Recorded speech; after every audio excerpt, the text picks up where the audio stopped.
مطلب جنہوں نے وہ پیک پہ بائنگ کر لی تو ریٹ بہت نیچے آ گیا، تو ایک اچھی خاصی انویسٹمنٹ ان کی پھنس گئی۔ تو مطلب اس میں یہ سمجھتا ہوں کہ کچھ پھر وہ حال ہوا، اس کے بعد ہماری نئی حکومت آ گئی، اس میں بھی کوئی خاص مطلب اس قسم کا کوئی ریئل اسٹیٹ کو لے کر کوئی سٹیپ نہیں لیا گیا جس میں باہر سے کوئی انویسٹمنٹ آتی۔ اگر ہم دیکھتے ہیں جب عمران خان صاحب نے ایک مطلب وہ اسکیم نکالی، اس میں ہمارے باہر سے بھائیوں نے پیسہ یہاں پہ بھیجا، تو دیکھیں جب باہر سے پیسہ پاکستان میں آتا ہے تو اس کا یہ نہیں ہے کہ صرف وہ ان لوگوں کو فائدہ ہو رہا ہے، اوورسیز جو ہمارے دوست ہیں ان کو فائدہ ہو رہا ہوتا ہے، تو اس میں پاکستان کے پاس اس کے بینک میں بھی تو پیسہ آ رہا ہوتا ہے، تو یہاں پہ بھی ظاہر سی بات ہے اس کا امپیکٹ تو دیکھنے کو ملتا ہے۔ آج اگر جس طرح ہم دیکھتے ہیں پاکستان کی صورتحال بڑی وہ پیچیدہ سی ہوئی پڑی ہے، معاشی طور پہ حالات سوری ٹو سے کنگال ہوئے پڑے ہیں ہم، جو ہمارا ملک ہے۔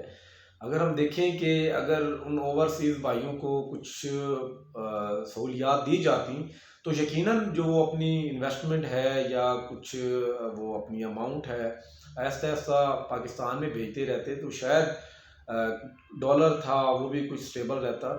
کیونکہ ڈالر کی جو اڑان ہے اس کو آپ کیسے روک سکتے ہیں؟ دو تین صورتیں ہیں، آپ اپنی اکانومی اور ڈالر کی اڑان کو اس وقت روک سکتے ہیں جب آپ کی ایکسپورٹ ہے وہ زیادہ ہو، امپورٹ نہ ہونے کے برابر ہو، یا ساتھ میں اوورسیز یا انٹرنیشنل انویسٹمنٹ آئے۔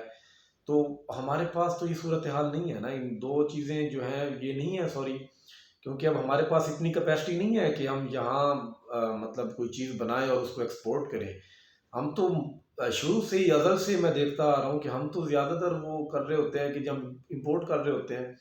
ایون کہ اب یہ آپ کو میرے پیچھے یہ شیٹ لگی دکھ رہی ہوگی، تو یہ اب آ کر کچھ نہ کچھ وہ یہاں پہ بننا شروع ہوئی ہے، تو پہلے تو یہ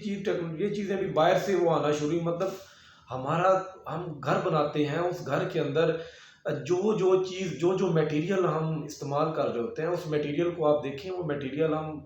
موسٹلی ہم باہر سے کر رہے ہوتے ہیں، ٹائلز وغیرہ ہم باہر سے لے رہے ہوتے ہیں،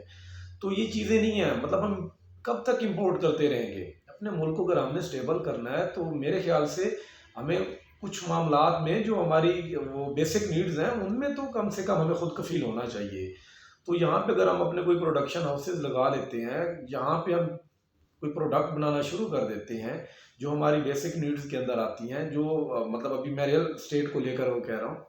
تو اس میں جو چیزیں استعمال ہوتی ہیں وہ یہاں پہ ہی بنے، نہ کہ وہ ہم باہر سے منگوا رہے ہوں۔ پھر اس کے علاوہ ڈیلی بیسس پہ جو ہمارے گھر میں مطلب ہم چیزیں یوٹیلائز کر رہے ہوتے ہیں یا ہم جو بھی چیز استعمال کر رہے ہوتے ہیں، خواہ وہ موٹرز ہیں یا کار ہے یا بائک کچھ بھی ہے، تو وہ یہاں پہ ان کی کوئی بھی اس طرح کی وہ چیز نہیں ہے کہ یہاں پہ وہ ہم لگائیں اور یہیں پہ اپنی انویسٹمنٹ کر کے لوگوں کو ہم وہ جابز دیں، ان کے لیے اپرچونیٹیز کریٹ کریں، تو اس کو پھر ہم ایکسپورٹ کی طرف لے کے جائیں۔ لیکن ہمارے ملک میں ایسا کچھ بھی نہیں ہے، ہم صرف وہ امپورٹ پہ لگے رہے ہیں شاید، یا کچھ جو ہماری مینجمنٹ ہے مطلب اوورآل پاکستان جن ہاتھوں میں رہا ہے وہ لوگ بہتر سمجھتے ہیں، ان کو میں مطلب کچھ نہیں وہ کہہ رہا، لیکن یہ ہے کہ اوورآل ان چیزوں کو وہ دیکھیں۔ یہاں پہ اب ریئل اسٹیٹ کی طرف میں دوبارہ اپنی بات کو لے کے آؤں گا، تو میرے خیال سے ریئل اسٹیٹ کو کچھ نہ کچھ دینا چاہیے، کچھ ایسی اٹریکشن دینی چاہیے اوورسیز کلائنٹس کو یا انٹرنیشنل انویسٹمنٹ کسی طریقے سے یہاں پاکستان میں لائی جائے، تو اس سے کچھ نہ کچھ وہ صورتحال بن سکتی ہے۔ حالانکہ پاکستان کی ریئل اسٹیٹ اگر ہم دیکھتے ہیں کسی بھی کنٹری سے، تو پاکستان کی جو ریئل اسٹیٹ ہے وہ اچھا گین دینے والی ہے، اچھی پرسنٹیج دیتی ہے، لیکن اپریسیشن تو ہے لیکن مینجمنٹ نہیں ہے ہمارے پاس، لیک آف مینجمنٹ ہے، کوئی قوانین نہیں ہے، کچھ بھی یہاں پہ ایسا نہیں ہے کہ جو اپنی یہاں پہ انویسٹمنٹ کرے اس کو وہ سیفٹی ملے۔ یہ کچھ تلخ سی چیزیں ہیں جو میں وہ ڈسکس کر رہا ہوں، تو امید ہے ہمارے کچھ قوانین بنے تو شاید کچھ جو ہمارے باہر کے انویسٹرز ہیں جو اب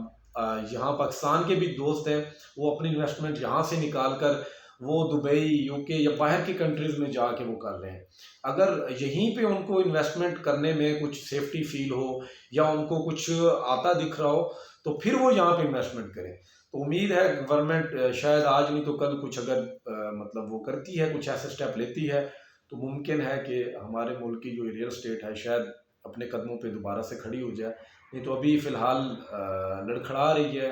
اور آنے والے کچھ ٹائم تک بھی تقریباً ہمیں یہ لڑکھڑاتی ہوئی دکھ رہی ہے۔ باقی اللہ پاک سے دعا کرتے ہیں کہ اللہ پاک ہم سب کے لیے آسانیاں پیدا کرے۔ اگلی ویڈیو تک کے لیے اجازت دیجیے، اللہ حافظ۔